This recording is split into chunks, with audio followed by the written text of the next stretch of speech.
दफन। मनोज रूपड़ा। बढ़ गई रात, बुझ गई बत्तियां, कुछ एक सिगरेटें और कई बीड़ियां। रेत के जहाजों की जलती मशालों का चुक गया तेल, बंद हो गया मुकादम और मजदूरों का खेल। चले गए खोंचे वाले, कबाब वाले, दारू वाले, मटका वाले। ग्राहकों को रिझाते थक गई रंडियां, ठंडी पड़ गई जांघों के बीच कशमकश। जलकर बुझ गए चमड़े के कोठे, ढिबरियों कुप्पियों ने हार मान ली अंधेरे से। झोपड़ियों फुटपाथों पर करवटें बदल रही हैं सोने की कोशिशें। बदस्तूर जारी है गली नुक्कड़ों में भूखे कुत्तों का रुदन। वातावरण में अगर सिर्फ कुत्तों की लोरी होती तो कब के सो गए होते लोग, पर आज इन लंबी डरावनी लोरियों के साथ एक औरत की दर्द भरी रुलाई भी लिथड़ी है, जो बस्ती की मुकम्मल नींद को आरे की तरह काट कर टुकड़ा टुकड़ा झपकियों और जम्हाइयों में बदल रही थी।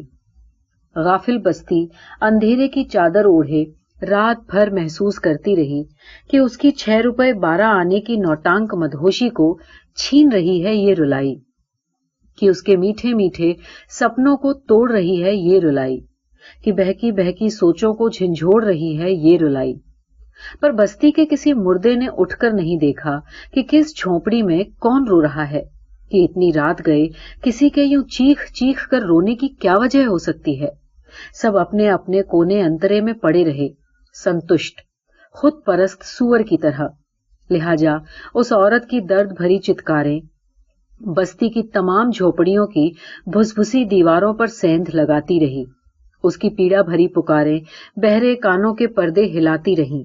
समय बहता रहा, रात गहराती रही।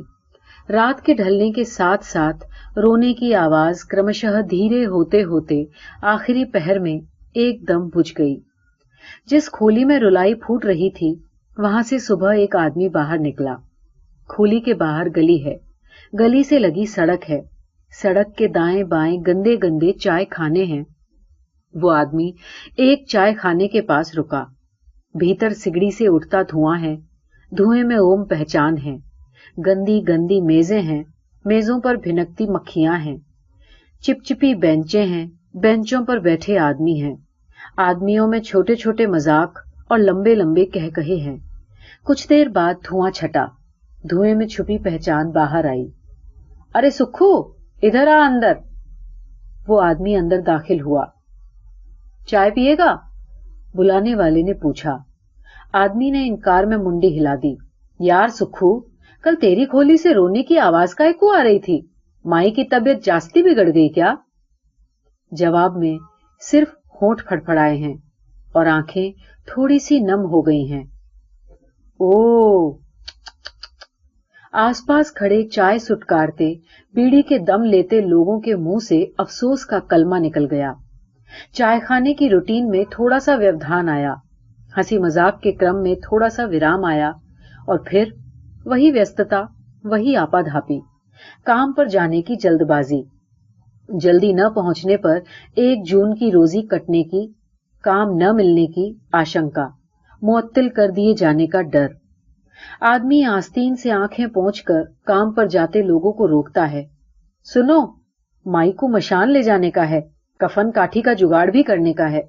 अपन इधर नया नया आयला है, मालूमच नहीं किधर क्या मिलता करके, इसलिए तुम लोगों को मेरे साथ चलना मांगता, मदद के वास्ते। अरे तेरे को मालूमच है कि अपन रोज कुआं खोदने वालों में से है। एक दिन काम पे नहीं जाने से छटनी हो जाएगी, फिर नया काम मिलना मुश्किल। आदमी की बात खत्म होने से पहले ही कल्लन ने अपनी मजबूरी जता दी। मेरे कन्ने आज जराए टाइम नहीं, सांप की छोकरी का आज लगन है, उधर नहीं जाने से बहुत बुरा हो जाएगा। ये बाबू भाई था, किसी दफ्तर का चपरासी।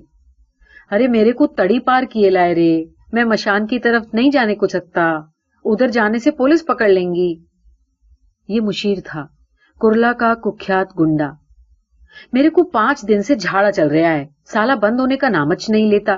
तबीयत ठीक होती तो कुछ करता भी मैं तेरे वास्ते। ये हरिलाल था, रेलवे का खलासी।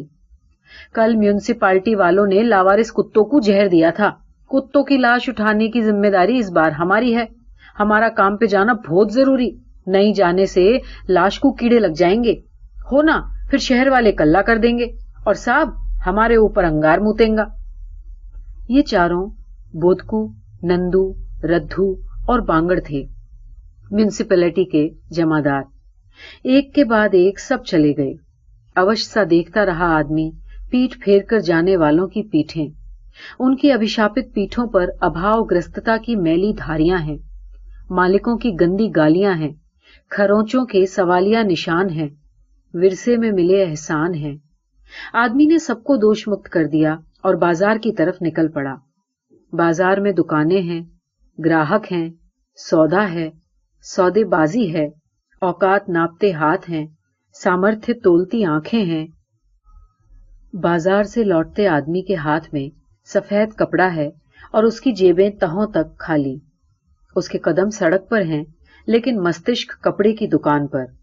कुछ देर पहले जब वो कफन के लिए कपड़ा देख रहा था, तभी कार से एक फैशनेबल अभिजात्य जोड़ा दुकान के पास उतरा।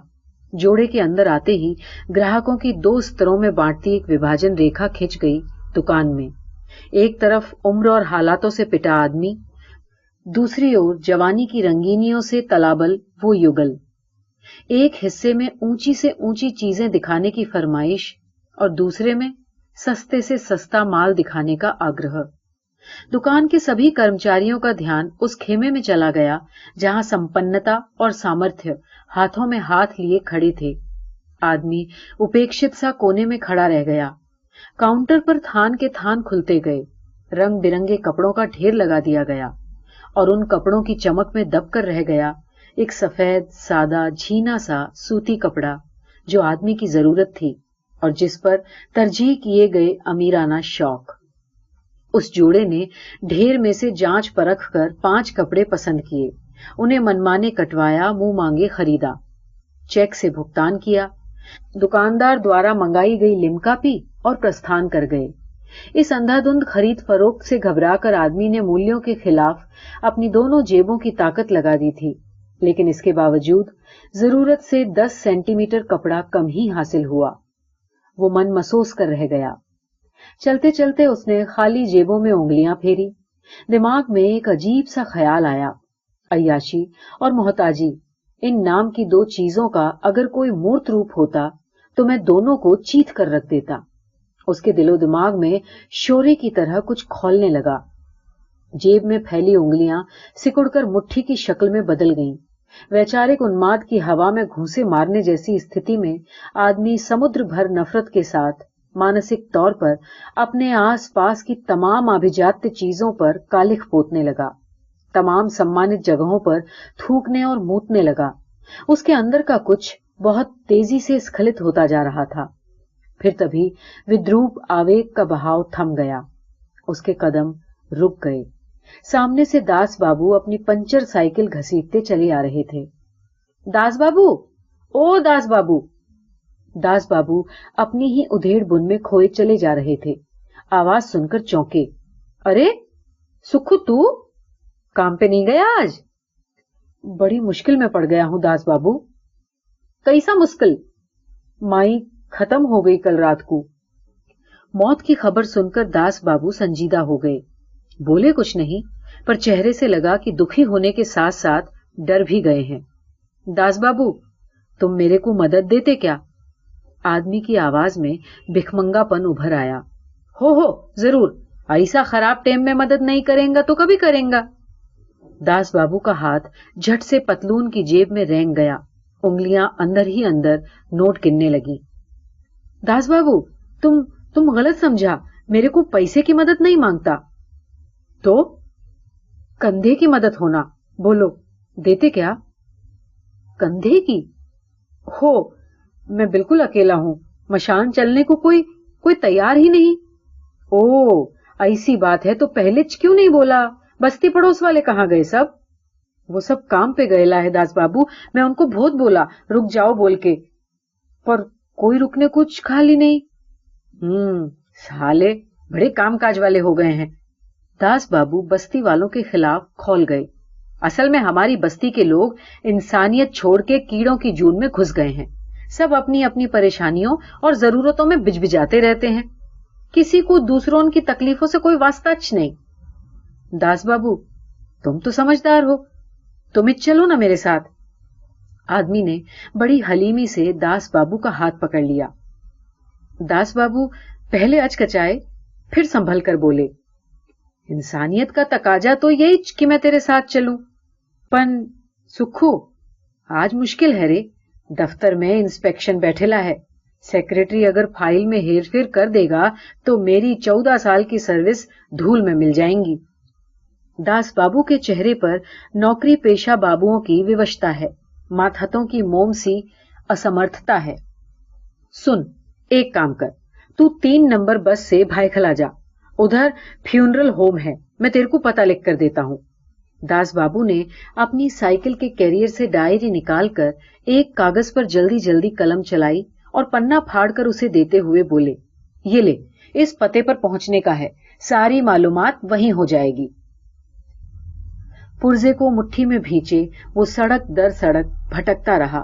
पुर्जे में लिखे पते की तफसील बार बार लोगों से पूछता 2 घंटे बाद वो निश्चित ठिकाने पर पहुंचा। सामने एक खूबसूरत बंगला है, बोगनवेलिया की लतरों से लदा हुआ। बंगले के सामने लंबा चौड़ा अहाता है, 4 दीवारी से घिरा हुआ।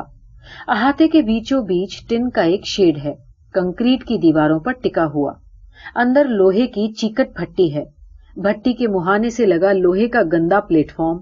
प्लेटफॉर्म पर एक सिरकटी लाश, लाश के आजू बाजू कुछ लोग खड़े हैं, लोगों की आंखों में पानी है। सारे माहौल पर मातमी गिलाफ बिछा है, सब चुपचाप खड़े हैं सिवाय उस पुरोहित के जो ऊंची आवाज में मंत्रोच्चारण कर रहा था। जातस्य ही ध्रुवो मृत्यु ध्रुवे जन्म मृत्यश्च च। खट, सहसा एक लीवर ऊपर उठता है, प्लेटफॉर्म आगे खिसकता है, शरीर से लिपटकर लपकने वाली लपटें नजर आती हैं। भट्टी के अंदर भीषण ताप, नीली लपटों वाली आग, मोम की तरह गलती लाश। भट्टी के बाहर सिसकियां, दीर्घ सांसें, जहमत से छुटकारा पाने का संतोष।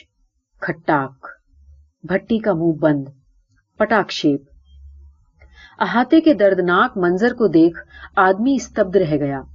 सांस में सांस आई तो बोझिल कदमों से चलता हुआ वो इमारत के एक ऑफिस नुमा कमरे में दाखिल हुआ। कमरे में सिर्फ एक आदमी था जो फोन पर किसी से बातें करते हुए कागज पर कुछ लिखता जा रहा था। कुछ देर बाद फोन का चोगा नीचे रखकर वो बिना किसी भूमिका के आदमी पर सवाल दागने लगा। सारी पूछताछ के बाद उसकी अंगुलियां कैलकुलेटर के अंकों से खेलने लगीं। कुछ देर बाद इक्वल मार्ग पर पहुंचकर खेल रुक गया। सब मिलाकर 440 रुपए लग जाएंगे। 440? आदमी का मुंह खुला का खुला रह गया। हाँ, पंडित जी की दान दक्षिणा अलग। आदमी चुपचाप उठकर बाहर निकल गया। उसे पहली बार अपनी औकात पर घृणा हुई, साथ ही दास बाबू पर भी गुस्सा आया, जिसने उसकी आर्थिक हालत जानते हुए भी उसे इस महंगे शवदाह गृह में भेजने की मूर्खता की थी। दोपहर के 3 बज रहे होंगे। उसने सड़क पर रेंगती परछाइयों की लंबाई देखकर अनुमान लगाया। अब क्या किया जाए?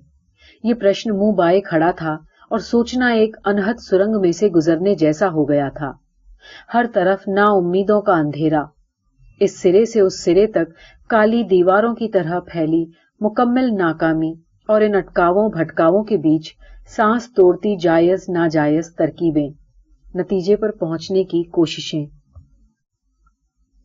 इस सारी अंधाधुंधी के बीच अचानक उसे बचपन के दोस्त दीनू की याद हो आई।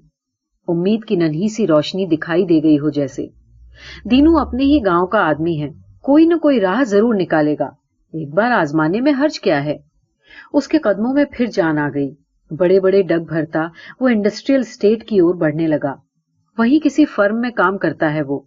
बहुत बड़ा साहब हो गया है कहते हैं गांव वाले। साहब होगा अपनी कंपनी का, अपना तो बचपन का यार है। बचपन के वो मस्ती भरे दिन भूल थोड़ी गया होगा। उसकी आंखों में बचपन की यादों के साथ अपना नन्हा सा प्यारा गांव उभर आया। वो लंगड़ी कबड्डी, वो भौरा बांटी, बागीचा, वो आमों की लूट, सिंघाड़े की चोरी, बेरों की छीना झपटी। उसकी और दीनू की जोड़ी गांव भर में बदनाम थी। एक ही डंडे से गिल्लियां उछालते, एक ही गुलेल से ब्राह्मण चिड़िया और गिरगिटों का निशान साधते वो न जाने कब बड़े हो गए थे।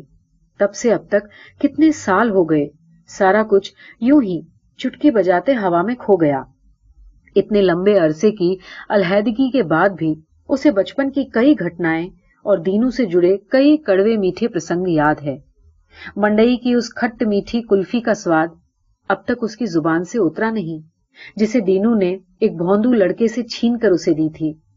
होली का वो दिन भी याद है जब उन दोनों ने फाग गाती टोली पर केवांच मिला हुआ गुलाल छिड़क दिया था और अपने से कम उम्र के लड़कों पर जबरदस्ती पेशाब की पिचकारी मारी थी। उन तमाचों की छाप अब तक उसके गालों से नत्थी है, जो दीनू से दोस्ती करने के अपराध में उसके बाप ने उसके गाल पर रसीद किए थे। मिडिल स्कूल तक दोनों साथ थे। 8वीं से निकलते ही दीनू के बाप ने उसे शहर पढ़ने भेज दिया। शहर की हवा कुछ ऐसी लगी कि उसने परंपराओं की वसीयत ही फाड़ डाली और अपनी चाल को छलांग में बदल दिया। धोती पगड़ी दिखते ही उसे कोफ्त होने लगती। गांव उसे गोबर का डबरा और गांव वाले सब ढोर नजर आने लगे।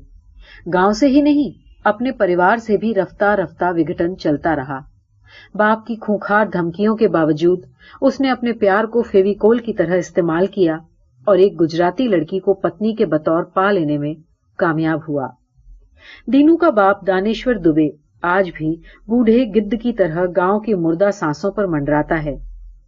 आज भी उसके खेतों में गुलाम मजदूर जानवरों की तरह हांके जाते हैं। आदमी के बाप ने अपनी सारी उम्र उनके खेतों में एक मूक बैल की तरह गुजारी थी। बाप के मरने के बाद दुबे जी ने गुलामी का वही जुआ आदमी के कंधों पर डालने की कोशिश की, लेकिन बाप की बेसूद जिंदगी से सबक लेकर उसने जान लिया था कि बेगारी नाम की बांझ के साथ सारी उम्र सोते रहने पर भी जीवन का लक्ष्य शिशु उसे नहीं मिलेगा। इसलिए बाप के मरते ही उसने बोरिया बिस्तर समेटना शुरू किया और एक रात किसी को बताए बिना वो माई के साथ गांव से भाग निकला। इस महानगरी में शुरुआत के कुछ दिन बहुत तकलीफ देह थे। न काम न कोई ठिकाना। कई दिन तक फुटपाथ पर रहा। कई बार भुखमरी के हालात भी आए। छोटे छोटे काम के लिए मिन्नत मजामत तक की, लानत मलामत सही, ईंट गारा उठाया, सड़क पर पत्थर बिछाए, दीवारों पर रंग रोगन किया, रिक्शा खींचा, माल ढुलाई की। भौतिक जवाबदेहियों से उसने कभी कन्नी नहीं काटी। परिस्थितियों के घमासान में वो डटा रहा। तब कहीं जाकर जिंदगी के लावारिस भटकाव को एक ठर्रा मिला। लेकिन ठहराव की स्थिति आते ही माई की मौत ने सब कुछ हचमचा कर रख दिया। 2 महीने पहले एक हड़काए कुत्ते ने माई के पैर पर काट खाया था। माई ने उस जहरीले घाव के साथ भी साधारण घाव जैसा सलूक किया। हल्दी चूना और गुड़ की पुलटिस बांधकर उसने 5 दिनों में घाव को सुखा दिया। ये माई का देसी नुस्खा था, कई बार आजमाया हुआ। कई दिनों तक तो माई की तबीयत सामान्य रही तो उसे इत्मीनान हो गया, पर यह इत्मीनान ज्यादा दिन न रहा। एक सुबह उसने देखा माई गूदड़ में पड़े पड़े कच्चे फर्श को कुरेद रही थी, पंजा मार मार कर, किसी जानवर की तरह। मुंह से लार टपक रही थी, आंखों से पनीली चम, गले में घुघराती हुंकार, बाहर लटकती जुबान और हांफती सांसें। इतना काफी था ये समझने के लिए कि कुत्ते के दांत का जहर माई की आंत में घुस चुका है।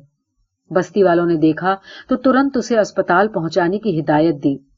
वो रिक्शा लाया तब तक माई की हरकतों का वहशीपन और बढ़ गया। नतीजे में उसका चेहरा जगह जगह से छिल गया। जैसे तैसे वे सरकारी अस्पताल पहुंचे। डॉक्टर ने जांच करने के बाद दवाइयां और इंजेक्शन के नाम से भरी फहरिस्त उसके हाथों में थमा दी। माई को जनरल वार्ड में दाखिल किया गया। दवाइयां तो बाजार में मिल गईं, पर इंजेक्शन के लिए वो 2 दिन तक शहर में भटकता रहा। इस बीच माई के बचने की संभावना धीरे धीरे मरती रही। तीसरे दिन डॉक्टर ने साफ कह दिया, खून की एक एक बूंद में रेबीज घुस गया है, अब इनका बचना मुश्किल है, इन्हें घर ले जाओ। और कल रात दर्द से छटपटाने रिरियाने के बाद आखिरी पहर में माई ने दम तोड़ दिया। सामने एक पहचाना हुआ बोर्ड दिखाई दिया तो वो पुराने प्रसंगों से बाहर निकल आया। सड़क पर परछाइयां जरा और लंबी हो गई थीं। उसकी अधीरता बढ़ गई। बेसब्री में लोहे के फाटक को धकेलकर वो अंदर घुसा। तभी एक नेपाली गार्ड केबिन से बाहर निकल आया। ए, रुको, किधर जाने का है? किससे मिलना मांगता? दीनू से। मेरा मतलब है दिनेश चंद्र दुबे से। आदमी हकला गया। दुबे साहब अभी मीटिंग में बैठता है, 15 मिनट बाद मिलेगा। सिवाय इंतजार के और कोई विकल्प न था। 15 मिनट की जगह 30 मिनट बाद मीटिंग खत्म हुई। थोड़ी देर बाद चपरासी उसे रिटायरिंग चेंबर में ले गया। दीनू सोफा कम बेड में अधलेटा सा पड़ा था, आंखें बंद किए हुए। चपरासी उसके करीब जाकर बहुत अदब से बोला, सर, आपसे मिलने कोई आया है? दीनू ने आंखें खोली, कुछ देर चेहरे को देखता रहा। कहिए, कैसे आए? एकदम औपचारिक लहजे में उसने पूछा। अरे दीनू, ये मैं हूं, सुक्खू, पहचाना नहीं? कौन? उसकी पेशानी पर सलवटें पड़ गईं। पहचान ही न पाया हो जैसे। मैं सुक्खू, धर्मपुरा गांव का, तुम्हारे बचपन का दोस्त। ओ हाँ, तुम सुक्खू, हाँ। अरे आओ आओ, बैठो, बहुत बदल गए हो, मैं तो पहचान ही नहीं पाया। आदमी सकुचाता सिमटता सा कुशनदार कुर्सी पर बैठ गया। और सुनाओ, कैसे हो? गांव के ढोर डंगरों का क्या हाल है? सब ठीक है। शहर किस सिलसिले में आए? कोई मामले मुकदमे का तो काम नहीं आ पड़ा? नहीं, गांव छोड़ दिया मैंने, यहीं रहता हूं आजकल। यहीं? अच्छा, यहां क्या करते हो? मैं रेत के जहाजों पर मजूरी कर रहा हूं। कोई पक्की नौकरी नहीं मिली? नहीं। ठीक है, परसों मिलना, यहां नई भर्ती होने वाली है। कमरे में घुसने से पहले उसने सोचा था कि अपनी सारी व्यथा तुरंत दीनू से कह देगा और तत्काल उससे सहायता मांगेगा, पर अंदर आने के बाद मन में रटे हुए तमाम जुमले जुबान से चिपक कर रह गए। उसके भीतर ढेर सी बेचैनी और घबराहट दौड़ने लगी। पूरी बात के निर्णय के बाद जिन वाक्यों को उसे बोलना था, वे वाक्य और शब्द आश्चर्यजनक ढंग से उसकी चेतना से अनुपस्थित हो गए। अच्छा, तो मैं चलता हूं, तुम परसों मिलना, कहकर दीनू खड़ा हो गया। आदमी को खुद पर गुस्सा आने लगा। दीनू की प्रकट आत्मीयता के बावजूद मैं चुप क्यों हूं? उसने स्वयं को एक अचरज भरी दयनीयता में पाया। दीनू कमरे से बाहर जा चुका था। वो भी अव्यवस्थित मन लिए बाहर निकला। सामने स्टैंड पर दीनू को स्कूटर स्टार्ट करते देखकर वो फक्क सा रह गया। कहीं दीनू भी हाथ से न निकल जाए।